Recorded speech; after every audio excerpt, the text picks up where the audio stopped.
welcome to the podcast. So, today I feel like, just to open up, we have to acknowledge what happened. As we're shooting this yesterday, there was a tragedy at the CrossFit Games in the first event.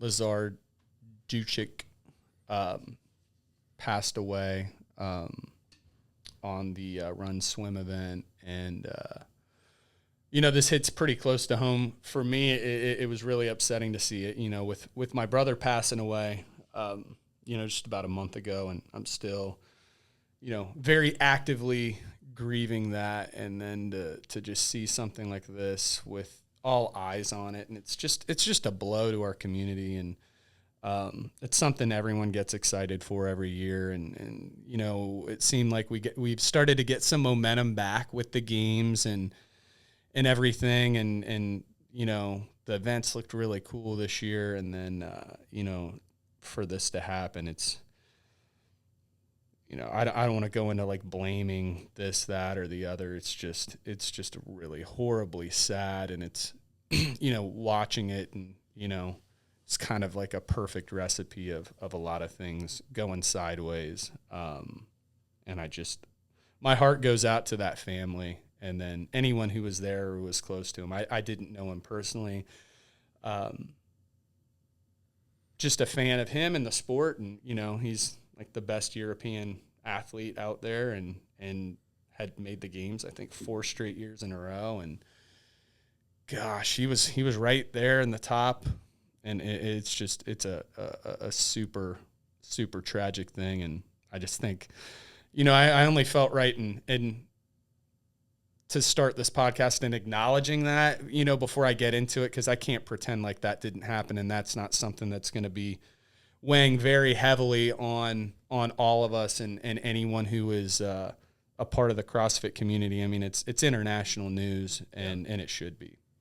Yeah, Brad had the live stream up yesterday at that first event. It was about 6 minutes into it. We were watching him. He's like, it's 6 minutes in. These guys are like past the 1 mile marker. We're just kind of like, we were just talking about how fast they were going already in this race. And then literally not an hour later, I'm working with a client training, and he came up and was passing by, and he said something about, they pulled the body out of the lake. I was like, what are you talking about? What? Yeah. I mean, that blew me away. It broke my heart. It's I know. Yeah, I'm sure they'll do kind of an analysis to kind of figure out, if anything went wrong, or if obviously mistakes happen and accidents happen, and hopefully we'll just learn from this and just see if there's anything we can do better next time. But yeah, that's we were just talking about beforehand. Out of almost 20 years of the games going on, it's almost not weird or crazy that nothing has happened like this before, but a major, other than just some sports injuries, a major life-threatening situation that hasn't happened before. I mean, people have cramped up, a little bit of heat stroke, injuries, things like that. But to the extent that these people are pushing themselves that hard, it's surprising, and it's actually pretty good luck so far that there hasn't been anything major up until this point that it has happened so far. I know. It's one of those things where, whenever this happens, you need to learn something from it. And I'm sure things will be, a lot safer moving forward. And it wasn't for a complete lack of, safety. They had people out there, and it was that recipe where it was, it looked like it was really close to the finish line. Eyes were all on Tia finishing, and, who's the champ. It's a lot going on right there. And the lake, it's not, they're not in the Caribbean, it's you go under, you can't see anything, and there's a lot going on. It's horribly tragic. I'm sure if they looked at that event again, you might swim them first and run them second, gosh, it's sad. And there's really not a lot more to say.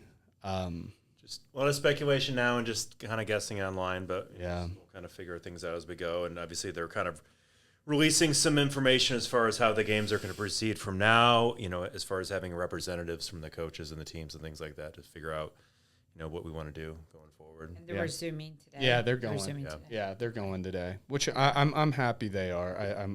I think it's definitely going to change the tone of it, but I think, his family wanted it to move forward. Yeah, his family and his brother. Yeah. And I think, like, you know, certainly some athletes, if they do not want to continue, that's certainly, I don't think any decision was right or wrong. Yeah. It's kind of whatever you feel like in your heart that you want to do. But, you know, if his family and his brother wanted to continue, then I think that's more than enough kind of consent that you need. I don't know.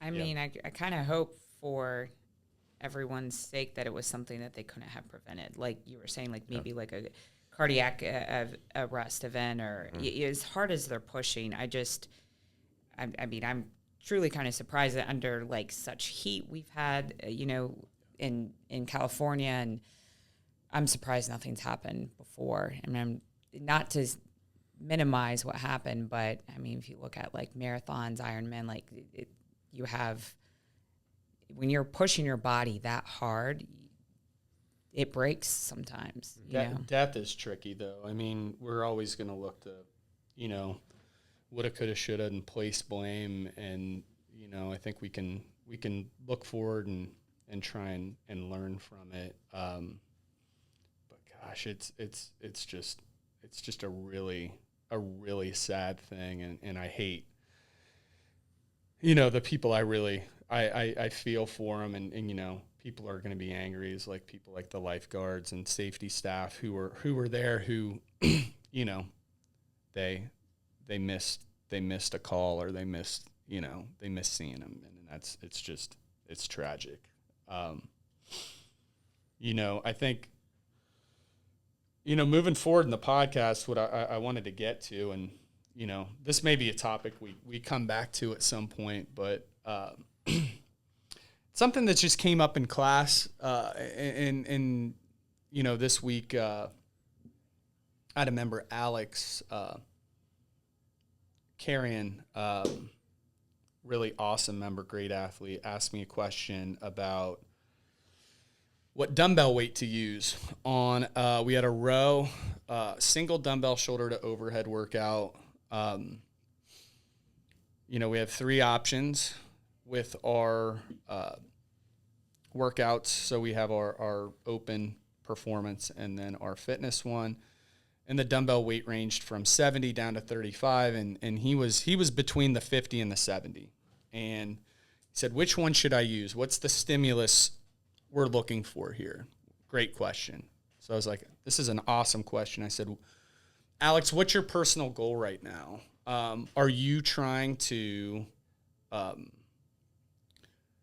move really fast, get really fit and be faster in workouts, or are you trying to be better at doing like higher end workouts and get a little bit stronger and have the capability of moving heavier weight under,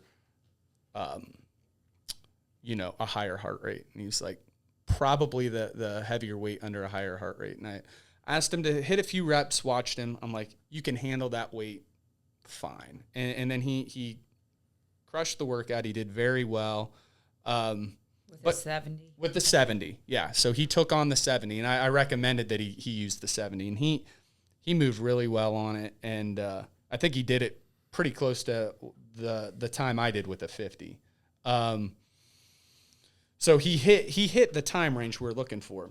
But what it got me thinking is like, how do we as athletes or as clients of the gym use these group classes to hit our specific goals? Because everyone's goal is a bit different. You know, you have someone in here who's 23, 24, they maybe have some competitive aspirations down the line. They're 6 months into it.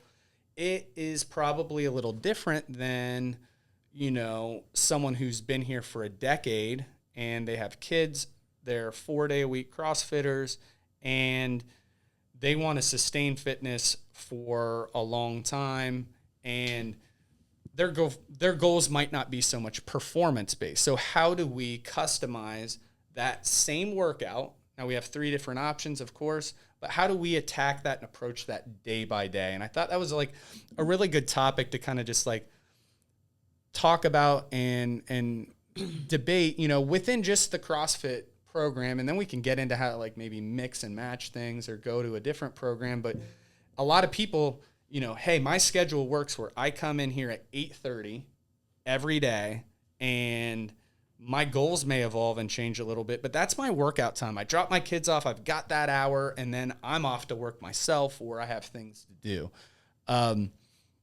So it got me really thinking, and because I'm in that predicament too, where my goals evolve and change, and I'm going to use, maybe the same base program that is, we have different biases quarter to quarter, but generally it is a really broad program that's meant to get people strong, fit, and kind of hit everything.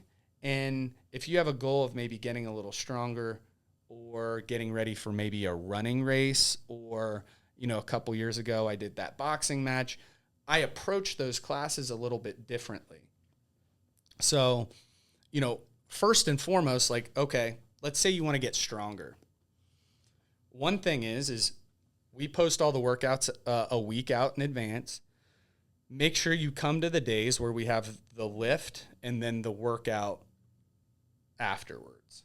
And then when you do that workout, maybe use the higher weight and then choose to, not be quite as intense and go quite as fast in that workout. So you're going to really put all your energy into that lift, and then you're going to use the heavier weight on the workout. And then just know, like, hey, I'm doing singles on the cleans. I'm not doing tap and go cleans. And then I'm going to have to kind of cruise the row or the run or whatever I'm doing in that workout to be able to actually execute on that. And as you stack weeks up, where your approach to the workout is, I'm going to try and lift more weight and pick the workouts where we're lifting heavier weights, you're going to notice your strength trending up. And I'll take that approach sometimes. I'm like, hey, I really want to get stronger. Again, I'm just taking class every day, but my approach is more of a strength approach. I'm not maybe killing myself quite as much during the Metcon, and I am really focusing on the strength aspect and then going a little heavier in the workout. What are your thoughts like on, do you ever do that when you're kind of, I mean, you certainly do, like you talk and strategize like which workouts you're going to do and which days. Yeah. And I think this is an interesting topic. I hate to always separate men and women, but I feel like what our motivation and goals are sometimes can be tricky. Like, I know women have a hard time wrapping their head around heavier weights will make them leaner. And so that, I come from such a conditioning background. It'll make them bulky, though. Yeah, women should that's not what lift heavy weight. They're going to get bulky. As much information as we have out there, they really think, I feel like you kind of go back to this thought process, or we're just not as comfortable lifting heavier, and myself included. So, I always look at for myself, where am I lacking right now? So, coming back even from our trip, I'm like, okay, we did a lot of conditioning. I really feel like my strength is down. Yep. So there was a workout last week, and I was asking Brandon, I'll ask Dan a lot, but sometimes he thinks I look too beat up and he'll tell me to go lighter. And I'm like, I know I can do it. I'm just being a big wimp. I'm just having a bad attitude. So Brandon's like, use a heavier weight. And it was some workout where we did a bunch of stuff. And then I think we went out on sled drags. And I was the last one in the gym. And Dan just looked at me. We both started dying laughing. He's like, what? That's the way it's going to go today, huh? And I was like, yeah. But I did the heavier weight. I always start off slower when I'm feeling beat up, and then I'll get there. It was like a 20-minute workout, and by the end, I think I caught up with Brandon in half of class, and I'm like, that was a good call for me. Even though the heavier weight was harder, I'm going to get more out of that workout, and my fitness is going to snap back more if I move heavier weight. But I believe that is because I come from such a conditioning base and background that the higher weights will always be my weakness. Yep. Where someone, for example, I have a client, Joanne, in my group, and she's tricky now because she's really becoming very even, but her conditioning was always her weakest link. So I'd always have her try to run faster and use lighter weight. But now she's pretty light, and I'm really having her work on moving heavier weight now in the workouts, because she doesn't really need, in her mind, she wants to get a little leaner. I'm like, you really don't need to get any lighter. You just literally need to lift heavier, and you're just going to cut away at that body fat. It's not like you don't need to go down to 115 pounds like you're 13.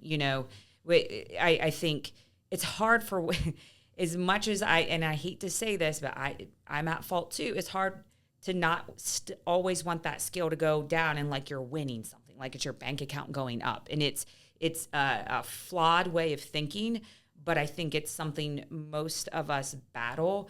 And it just really like is a mind fuck when you're in here, where guys tend to not have that. They're like, cool, heavier weight, big biceps, where women just have this thing in the back of our mind. Okay, heavier weight, we're going to move slower. We're going to put on more body fat. Even when I move slower and I move heavier weight, I always see my body tighten up quicker. It might not show up on the scale so much because I might be like a little swollen or whatever, but I can feel my whole body like tighten up.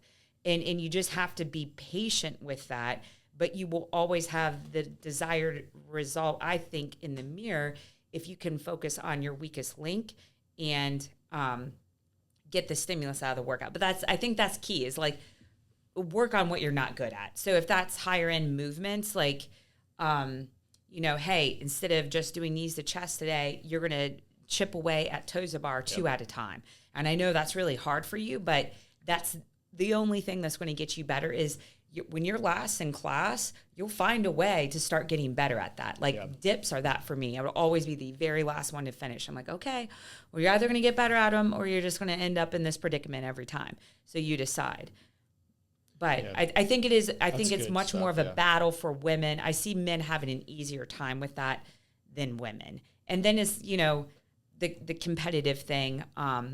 I think it's good for people to try to compete at least with other people in their age group because it's motivating. So that's something, again, sorry to single out Joanne. I just made a post about her, though, and she's got such great results. But I told her, I'm like, you're going to start putting your score into Wodify. I'm going to give you a goal. You're going to actually count your reps. So she's like, I don't give a shit about any of that. I'm like, well, what I know you do care about is getting leaner. So start getting competitive in here. So I try to rile her up. Nothing really makes her mad. Unless I'm on her the whole workout and then she's like, leave me alone. But, to just get a little more competitive. And she came in last Saturday and she lifted right behind me. It was really cool. I was like, okay, your goal is to finish this workout in 7 minutes. She's like, I'm going to disappoint you. And then she finished in like 5:15 and it was awesome. It was just cool to see that. Like, I know everyone has that edge just a little bit. If you can find that within yourself, just motivates you to push harder, even if your goal is to just simply get leaner or feel good in your clothes. To always focus on that is just kind of empty. So to have like other goals to lift a certain weight or at least finish at this point in the pack of the group, half midway or whatever, it just helps you change that focus so it's not so exhausting, No, it's very nuanced. So if you have say you have a race or something outside of the gym, maybe it's a recreational sport. We have people play volleyball or whatever it is.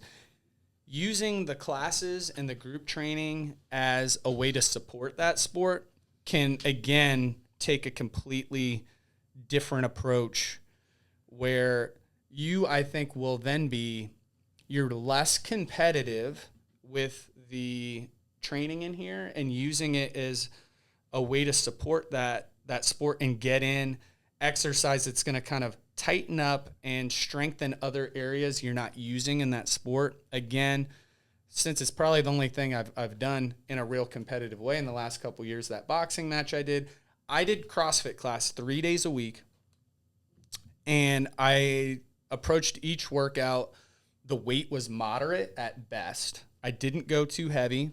I used it as a conditioning piece, and I also didn't white knuckle any of the workouts. I wanted to stay healthy. I wanted to use those. I'd push moderately hard, but the real workouts that I was putting all my my 90% energy into were the boxing workouts where I was sparring, and then where I was hitting pads, where I was going, top gear. And then those other 3 workouts a week were to support that. And I was able to maintain some muscle mass and some strength because my big thing was I didn't want to get, like, I had built up all this strength through doing CrossFit. And I felt really good, and I felt like it was a bit of an advantage. And then that starts to drop off when you are then playing another sport. If it's basketball, obviously, you know, if you're hitting heavy cleans and deadlifts and squats and doing pull-ups, and then you're suddenly playing basketball 2 or 3 days a week, that stuff's not going to get better. You're now using that CrossFit workout as a way to support that sport, and you're going to do it in a way to more or less try and maintain. It's like an in-season program, and you can definitely approach it that way.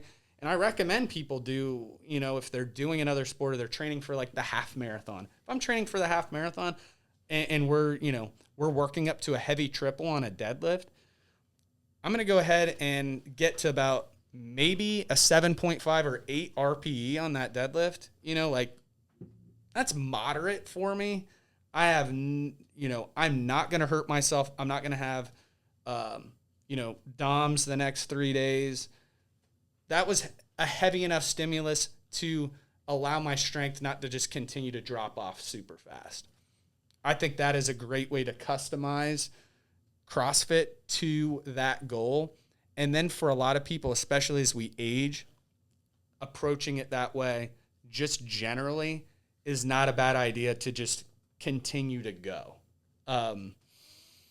I think another way you can think of it too is if your goal is to get better, say the sport of CrossFit, to your point, on those skill days, you know, where we're going to have like different skills, like, hey, we have pull-ups. Like, man, I can do about 10 kipping pull-ups. I sometimes do ring rows or the strict banded. Like, this might be the day to chip away at it, and you're going to go a little slower. And that's what you're going to do for the next month is kind of just eat it on your times. You might be bringing up the rear of the pack. That's kind of what I end up taking that course with a lot of people. Like, as we break down the workout, we've got some time to talk about things before we get going. It depends on the movement, depends on the individual, and sometimes as you get to know people, you get to know their abilities and where they want to go, and it's a lot easier. That's a faster conversation. But yeah, I just think that sometimes there's too much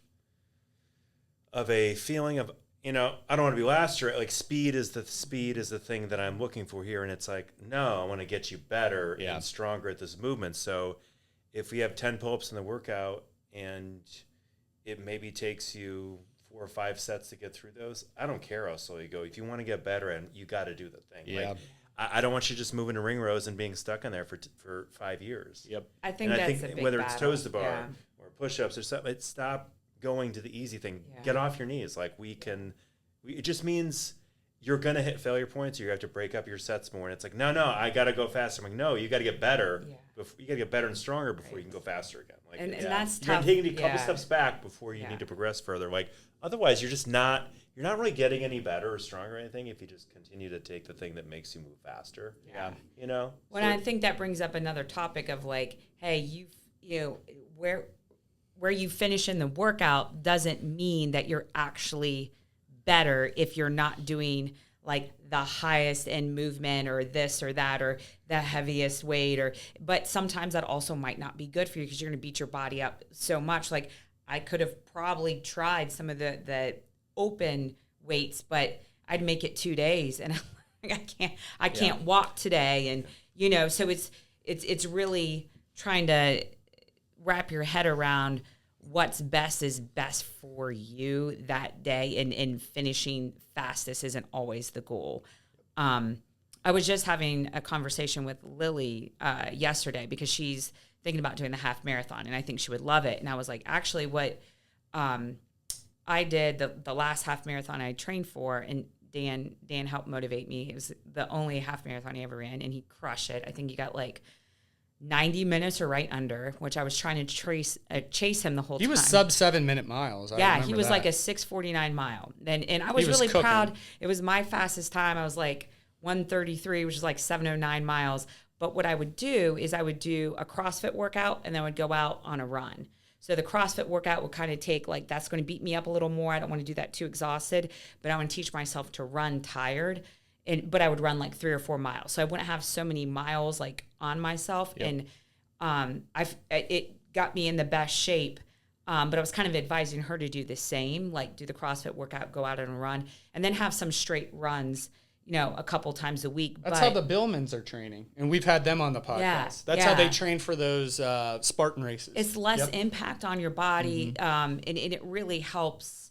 It really just helps make you stronger overall. And I've trained pretty elite marathoners before, and we did kind of like old school weightlifting, but less volume because he had all the volume out there. So we weren't doing like supersets, like back and forth. We're training for strength. We're resting an appropriate amount of time, and he just wanted to focus on his running. And when you're that serious of an athlete, that's what you have to do. They should change up a little bit. But if you're kind of doing it recreationally to like get some endurance under your belt. So as the marathon and the half marathon are coming up, the Columbus Marathon and Half Marathon is so fun to run. Yep. So I really encourage people to do that. It's just like a fun event. But I think that's great training for it. And, kind of to like what you guys were talking about, like even a different population, like I'm just thinking about my group, like Christy in my group. I really have her do movements that are like higher end for her, but less volume because her body doesn't respond well to a lot of volume. And part of it is that she walks 3 miles every morning. It's an ongoing battle we have. Because I'm like, can you just do yoga during that time? That'd be so much better for you. But her ankles are real tight and knees. But it's her time with her friend. She loves to do. So, focusing on having her do the most difficult form for herself of that movement, less reps. And then Jim, it really in that same group needs to use heavier weight, less volume. But Eric comes more from a weightlifting background where he does better if we just lift a little lighter. His body it gets beat up from the heavier weight. Yeah. But Eric likes to lift heavy. Jim likes to do higher reps. So whatever you like to do, it's probably like more your strength than you need your medicine. Yeah. Yeah. I think too, this is a great topic because are there more efficient ways to get directly to a goal? Absolutely. Yeah, if you write a program specifically going right for that goal. The problem is, and what group training does is it gets you to train. So for me, it was so important. Even I've become so, I would say almost like addicted to like group training that unless my why is just super huge, it really helps me to just, today actually I'm gonna train on my own. I've done CrossFit all week, and then we did a yoga class. So everything's a class for me. Today I'm going to do my own workout, and then tomorrow we'll come in and do CrossFit class. But if I don't have that group pushing me, my workout I don't train that hard, and I kind of leave some stuff out maybe that I would have done in a class. I'm not going to warm up as much. So why this is really important is because if you like training in a class or, that camaraderie, the group, and just being in there and like having a coach tell you what to do and push you through it helps. This can help you get to that goal more so than, if, I saw this guy, he does like conjugate programming, and he's like, an expert coach in like powerlifting. And he said, I can write you a program to, put 40 pounds on your squat and all this and that. He's like, you're not going to do it. He's just like very upfront with this guy. He's like talking to him. He's like, yeah, you're just not going to do it. You're not gonna hit the weights. You're not gonna strain on it. He's just like, I give like people want to get better at pull-ups, and I like talk about giving them like a volume training like thing for pull-ups. I'm like, you're not gonna do it. Yeah, he's just like he's like, you're not gonna do it. I'm like, you want pull-ups, but you don't want pull-ups. Yeah, you're just like, it takes a little bit of time. It takes a little bit of effort each week. I'm like, it's not hard. It just takes it takes routine practice in doing it, but you got to do it. Yeah. But I kind of joke, I'm like, you're not going to do it. Absolutely. So that's why this is, I think, such an important topic, because what people are willing to do is give that hour that they have built into their schedule, that they do, they come, they participate. Now it's just like, hey, you can self-govern your approach a little bit and just try and maybe take some of these tips as far as like how you're going to approach the workout, or how to maybe ask some questions to your coach. Like, hey, this is kind of what I'm going for. Or I have this coming up. How should I approach the next few weeks of workouts, or however it is? Or at our gym, we do have some different training options. We have like the level 2, we have power hour and rev. Would it be a good idea for me to maybe jump into power hour for the next few months? Absolutely. That's going to be a good change. Like, I had a guy, and he was actually training for a half marathon and did it, and he's still in power hour. Tyler Smith, you have him. He's done CrossFit for us for years, maybe 10 years, and does great in there, really enjoys the class, but he was looking, just for like a little change of pace, and he's like, hey, I have this specific goal. What do you think? And I was like, why don't you try power hour, and then on your days you're not doing it, work on your running. And he's now done that for, I don't know, maybe close to a year. And he's like, this has worked so well. I feel amazing, because CrossFit, you do have a lot of impact. You're jumping on boxes, you are running, you're jumping rope. Power hour, is more you're stabilizing the joints, less impact, more weight. But he's just strengthening these positions. And then all his impact is aimed at the running. And he's now able to use power hour to support. He's staying strong, but that's not his huge goal. He's not trying to get powerlifting strong. It's supporting his running, and he's overall looks good. He feels really good. And I had to make that change, and it's it loses the gym a little money, because like it costs more to do CrossFit. Mm-hmm. But it's a way that we're just trying to help people utilize what we do here to help you in your goals. And most people's goals aren't super specific, especially probably once they're our age. Our goals are normally like very broad, like, I don't want my joints to ache all day, but I want to look like I did 10 years ago. I want to look at least close to that. I want to have some similar capacities.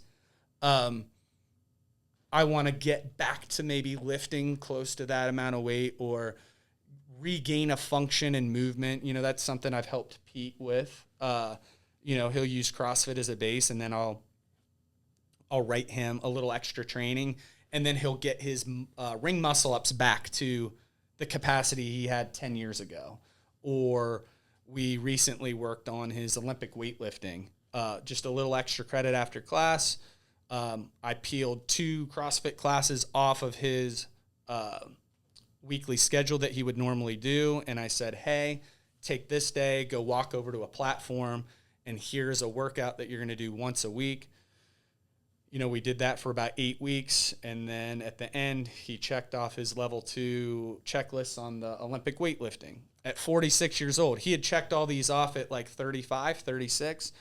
And then he was able to check off like his muscle up stuff, and then his Olympic weightlifting, 10 years later. So he doesn't have aspirations of doing the level 2 class every week, but to gain those capacities back. So, I think those are more goals like that we start to have, more so than like I need to keep everything redlined all the time. I think people hang on to their program too long, generally speaking.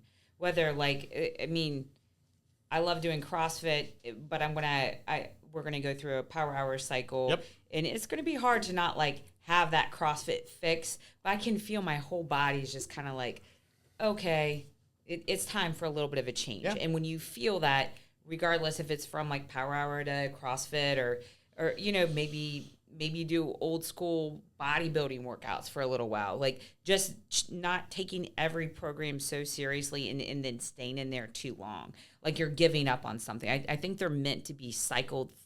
Yep. and transitioned, and it helps with your goals. So like Mike Gold was talking about, whether it's training for like a more of an endurance event or strength training, or just transitioning every 3 to 6 months, I think is really important. Yeah. For people. I definitely think with CrossFit, it's tricky. I've had people who are really good, like competitive CrossFit athletes, after a few years, and there's, they'll say, hey, I can't do CrossFit anymore. And, they're like 90th percentile type CrossFitters. And I'll say, hey, maybe you can't sustainably 365 days a year do CrossFit that way all of the time now. You just have to change your approach a little bit.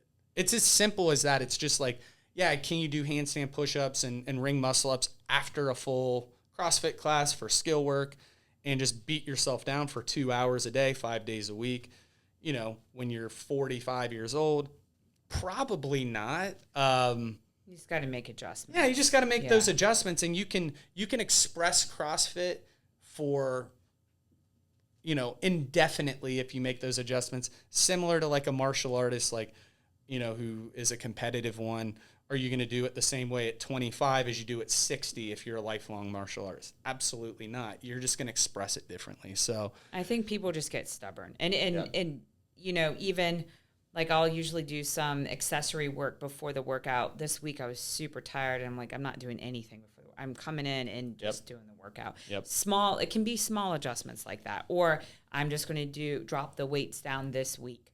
Or it doesn't have to be this huge, I'm going to change the entire program, but just making that change, like as you're going and not like reading into it too much, like it's a failure. It's just kind of what your body needs. Yeah, absolutely. Well, yeah, I think that's a good place to stick a cork in it this week. And just people in classes, like just seek out the help of your coaches if you have questions about, like Alex did the other day about, the weight in the workout, the movements. We've been around a while. We can kind of make some suggestions about like what's the best, course of action for you in this workout. And it may change based upon what your goals are, what you're doing. But I mean, that's stuff that we do all the time in class. I did with someone yesterday in the farmer's carry. We're always kind of trying to see what members need out of the workouts. And generally, I was telling this with someone yesterday, like especially as I get to know someone, I'm never going to make suggestions of something that I know you can't do. Yeah.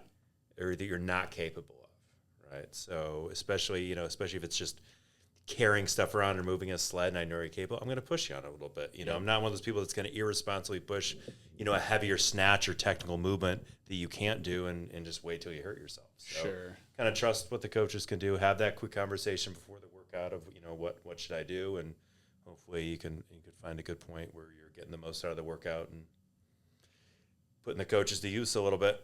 I love that point to kind of end this, because I think a lot of people are almost hesitant, especially if they've been here for a long time, to like, is this a dumb question? Like what weight should I use or what move should I do? Like I've been here 7 years. Like I should. I always ask Dan. So like, I'm just like, give me some motivation. What's the goal for this? Or what should I do? And your coach knows you pretty well. I've been maybe you just need a coach to reinforce what you want to do. Right. Like, tell me what I want. Tell me what I want to hear. Or like, maybe it's not. It just gives me more of a goal too. Like, just when you're tired, you're focusing. Okay, that number or this or whatever. Yeah. Ask. All right, guys. We'll catch you next week.